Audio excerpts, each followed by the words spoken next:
Moi, c'est Forgap, je vais me présenter d'abord comme Emmanuel Kingfak, Tsagé. Jeune entrepreneur, jeune entrepreneur et ouais, jeune entrepreneur. Bon, moi, ce qui m'a poussé à investir, c'est pas seulement Teamloop. Moi, j'ai envie de dire Tchan. Et pour moi, c'était une façon de rendre ce que cette ville, Tchan, et ce village qui est le mien, m'ont apporté, que ce soit dans mon enfance ou dans mon adolescence. Pour moi, ça a toujours été un rêve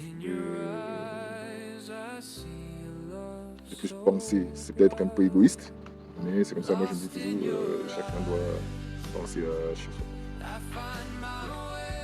Déjà, vous savez, moi, comme j'ai l'habitude de dire, il n'y a pas de hasard dans la vie. Et je suis parti de... Certains disent qu'ils sont partis de zéro. Moi, je suis parti de moins beaucoup. Je suis parti de moins beaucoup.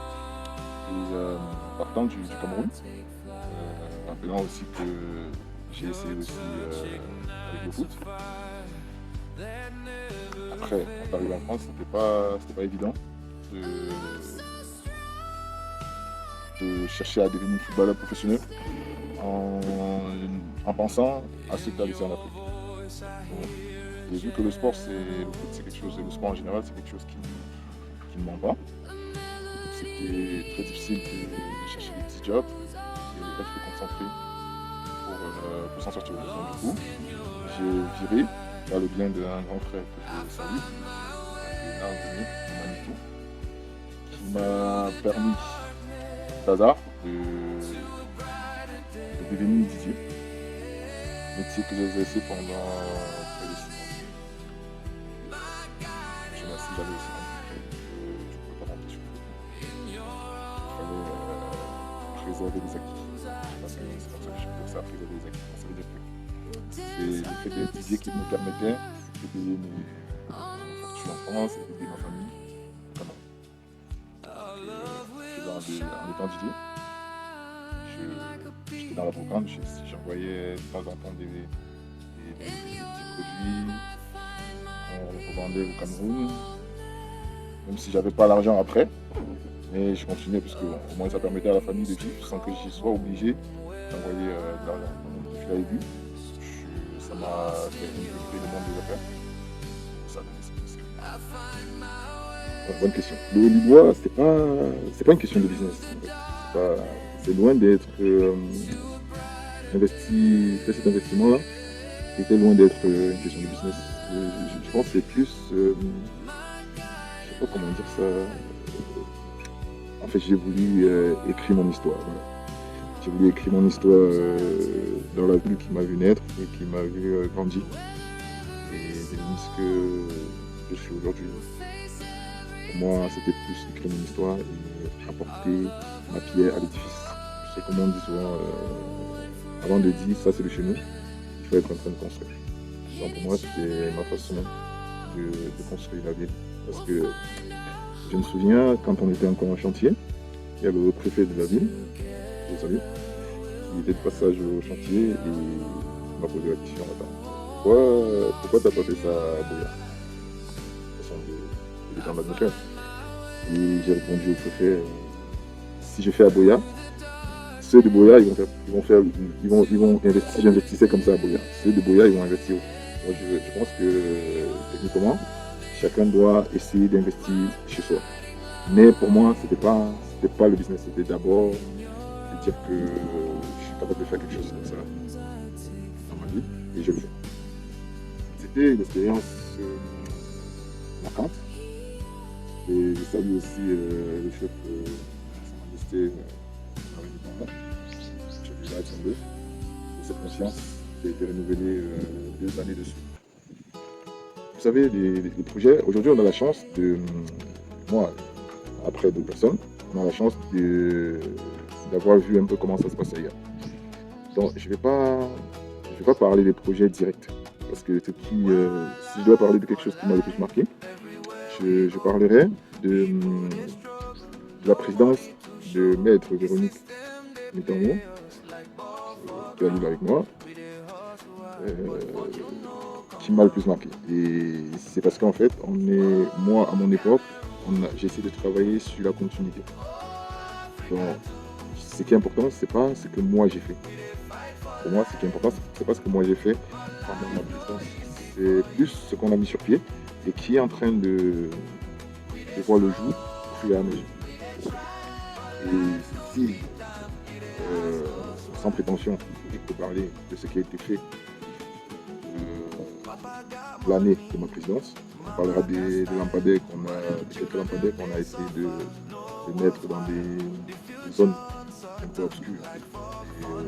C'est l'axe principal de ce jeu.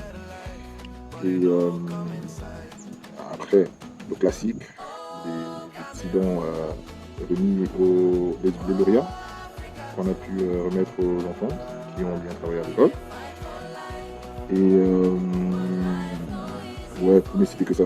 Et comme je vous dis, le plus marquant, c'était la présidence du dernier congrès passé où on a rendu l'entrée de la chefferie.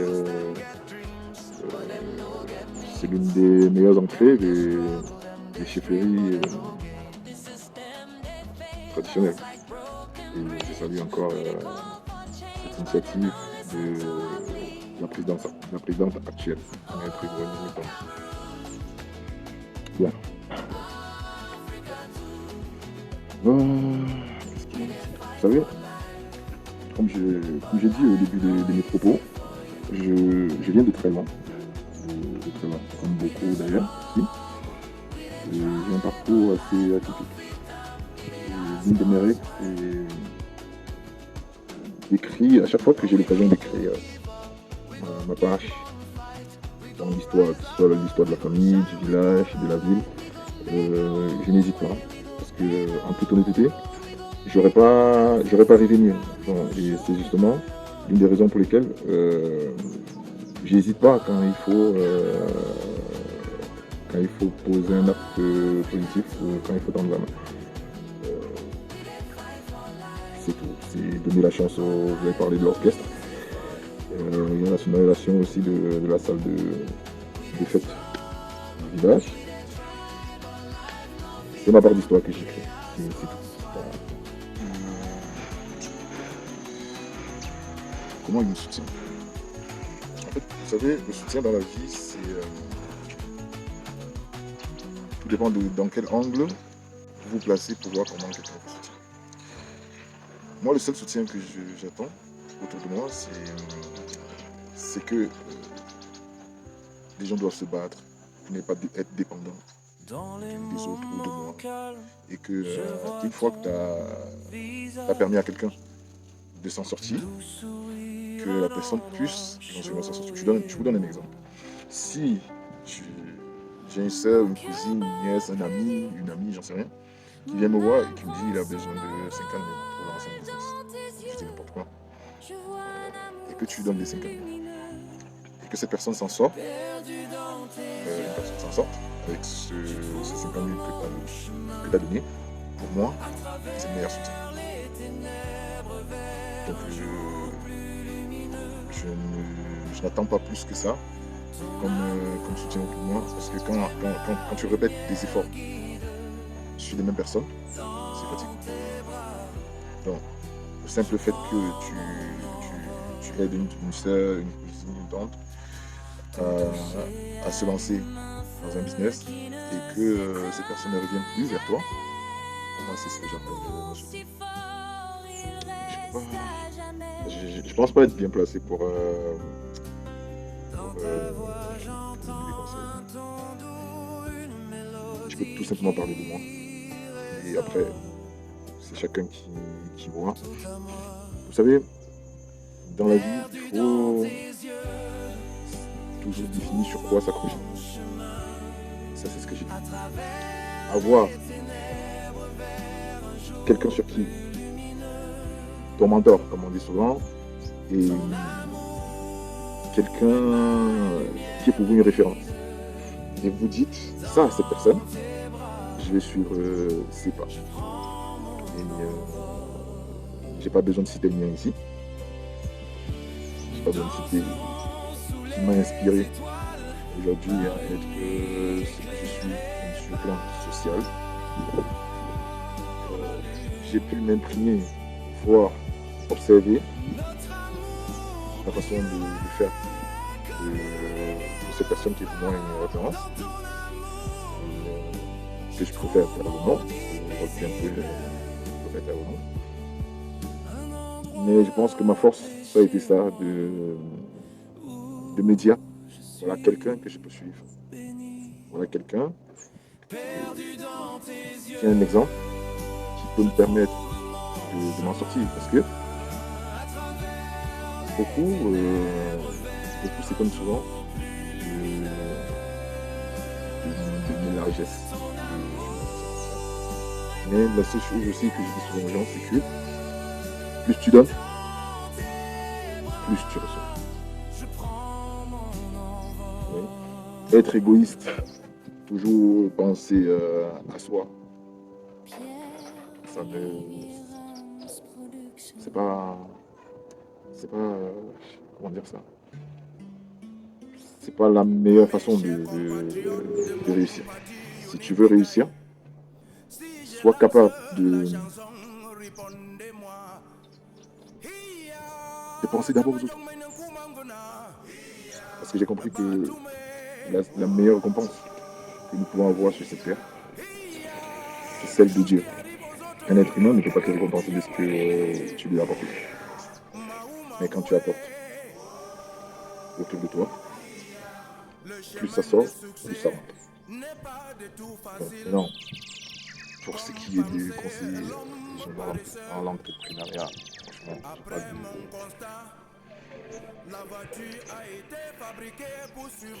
Cherchez l'exemple autour de vous et accrochez-vous à quelque chose.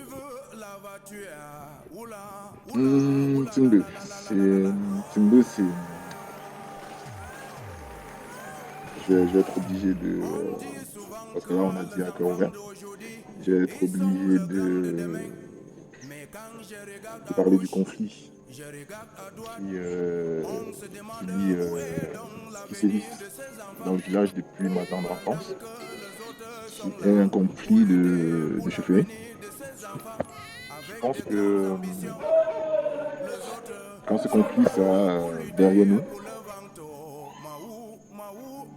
je pense que quelque chose va se passer dans le village, parce que c'est quelque chose qui a fait reculer ce village de beaucoup d'années. C'est un conflit qui nous a fait reculer de beaucoup d'années. Et je pense que bien, le jour où cette histoire sera derrière nous,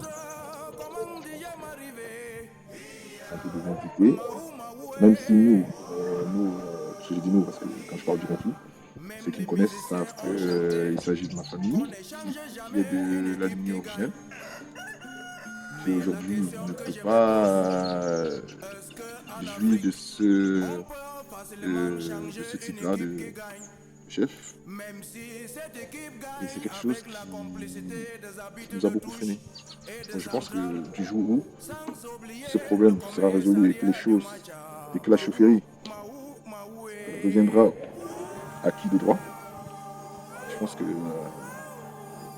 là, on n'a encore rien fait. Je pense qu'à partir de là, c'est là où nous allons démontrer vraiment qui nous sommes. Donc, c'est tout ce que je souhaite à ce village, que ce village retrouve cette paix-là, que la chaufferie revienne où elle doit être. Mes frères, je vais revenir un peu sur ce que j'ai dit tout à l'heure. Il faut se battre. Il faut... Tu sais, les feignants, j'aime pas les feignants. Il faut se battre. Il faut pas... Vous voyez, moi, je dis souvent, j'ai la montre, mais je regarde jamais l'heure, en fait. Quand je sors de chez moi, que ce soit en France ou au Cameroun, quand je regarde la montre pour sortir, parce que j'ai envie de sortir tôt.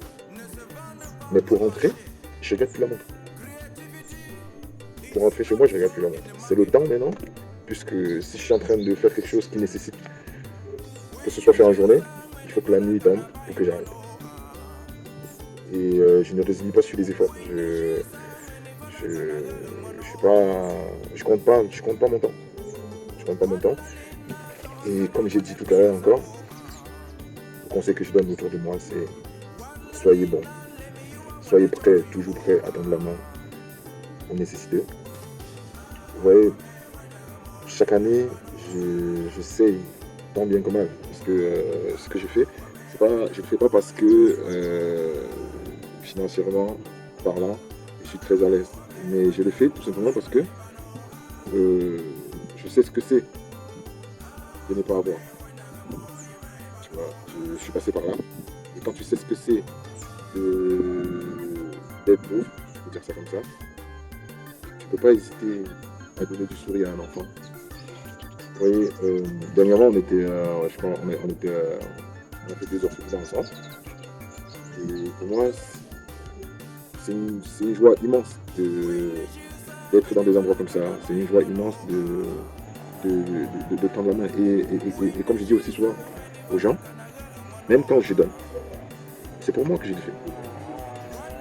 Même quand je donne, quand je soutiens, je le fais d'abord pour moi. Ok, tu vas dire que ouais, tu as sorti 100 francs, tu as donné à quelqu'un. C'est sorti, ouais, c'est sorti, je suis fier du fait que ça sorte. Je suis fier du fait que ça sorte.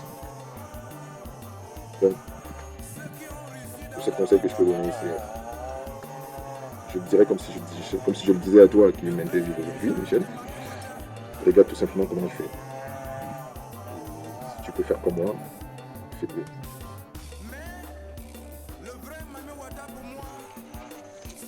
C'est ce que j'espère. C'est si j'avais le pouvoir de... Si j'avais le pouvoir... En fait, moi, j'essaie toujours de... Vous voyez, sur le mot souffrir.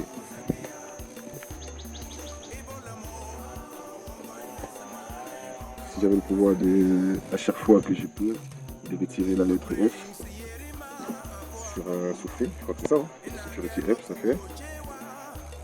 ça fait sourire. Je crois que c'est ça. Donc, si j'avais le pouvoir, je retirerais la lettre F sur le mot souffrir pour que ça donne du sourire. La chose la plus folle que j'ai faite. Je vous raconte une petite histoire vite fait. Quand j'arrive en France, je me retrouve à une période dans la rue. Je me retrouve dans la rue. Et il y avait un Camerounais à qui j'avais demandé du travail. Et il y avait des émeutes, donc ça brûlait de partout. À cette période-là en France, le mec, il m'a trouvé un petit job de 2 semaines. J'étais dans la rue, je dormais dans la rue. Il m'a trouvé un job de 2 semaines. Quand j'ai fini, j'ai été payé 1800 euros. On a fait 2 semaines, 2, 3 semaines à peu près. On travaillait de nuit comme agent de sécurité. J'ai été payé 1800 euros. Et le mec, comme c'est lui qui m'avait trouvé du travail, j'étais à 2 ans en France, 2 ans en France, je connaissais, j'étais largué. Comme c'est lui qui m'a trouvé du travail avec ses papiers, il m'a donné 1000 euros. Il avait tenu 800 euros. Et je me souviens qu'à l'époque, on venait de faire les funérailles de mon grand-père maternel. Et comme j'étais encore rien, je ne pouvais pas aider ma mère.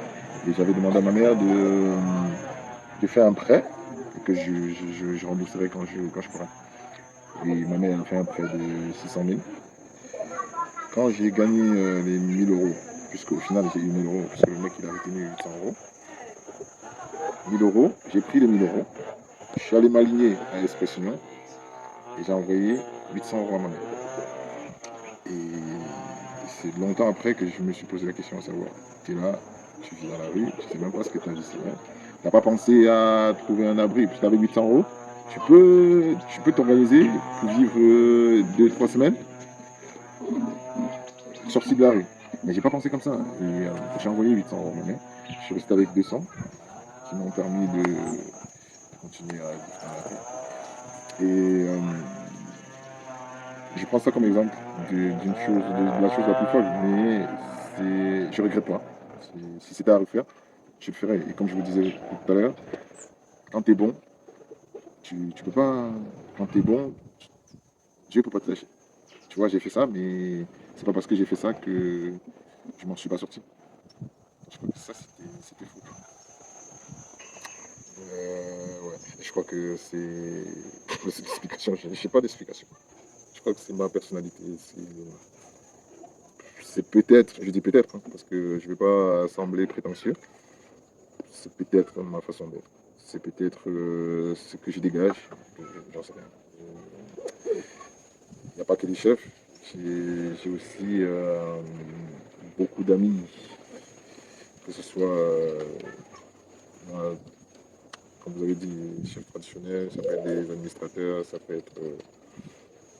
J'ai cette chance-là d'avoir quand même un carnet d'adresses assez fourni. Maintenant, après, je peux pas expliquer. Je peux dire. Peut-être c'est un don, je sais pas. Je pense que plus haut, dans vos précédentes questions, je crois que indirectement, j'ai un peu répondu à cette question. Est-ce qu'il y a des gens autour de moi à qui j'ai pas tendu la main? Au moins une fois. En toute honnêteté, il peut en avoir. Il peut en avoir, ça c'est certain. Parce qu'en fait, ce que je peux dire, c'est que toutes les personnes qui m'ont sollicité à un moment ou à un autre de leur vie, je crois que j'ai fait l'effort, même si c'est pas à l'immédiat. Même si c'est pas à l'immédiat, je crois que j'ai fait l'effort quand même de leur apporter ce que je peux. Parce que en même temps, je suis pas. Je suis qu'un jongleur. C'est pas comme si. Bon, si tu viens. Et ça me rappelle une tante qui me dit un jour, pourquoi tu t'es jamais fâché quand on vient vers toi pour te solliciter? Et la tante en question disait ça parce que elle était venue. Ses deux enfants, ils étaient venus vers moi, pas de problème. Elle, elle est venue. Et je suis resté assez zen. Et moi, je lui ai dit, tu m'attends? L'autre, c'est mon cousin, l'autre, c'est ma cousine, l'autre, c'est mon frère. Vous avez le droit de me demander, de me solliciter pour quoi que ce soit. Même si vous me sollicitez en disant, je dis n'importe quoi, je veux que tu m'offres une voiture. Ça, c'est ton droit. Mais la seule chose aussi que je veux en retour, c'est que on doit aussi, toi qui viens pour me demander X ou Y, tu dois aussi savoir que j'ai aussi le droit de dire que je peux pas, ou même que je peux mais je veux pas, ou que je veux mais je peux pas. C'est souvent plus énervant quand quelqu'un te sollicite en pensant que automatiquement tu dois faire quelque chose. Donc pour ce qui est de cette question, non, quand tu me sollicites, si je fais pas, c'est que je peux pas. Et malheureusement, je peux pas tout faire. J'ai pas que ce soit la force morale ou financière de tout faire. Mais une chose est sûre, je fais quand même ce que je peux. C'est moi qui vous remercie, hein, ou qui te remercie, parce que je vais quand même rappeler que c'est la famille. Et comme tu dis tantôt, je peux pas aller faire ça ailleurs, sachant que j'ai le frangin qui fait la même chose. Et comme j'ai dit au début de l'interview, chacun doit construire chez lui. Donc, me permettre de faire ça, c'est une façon à moi de contribuer à un avancement dans ton domaine.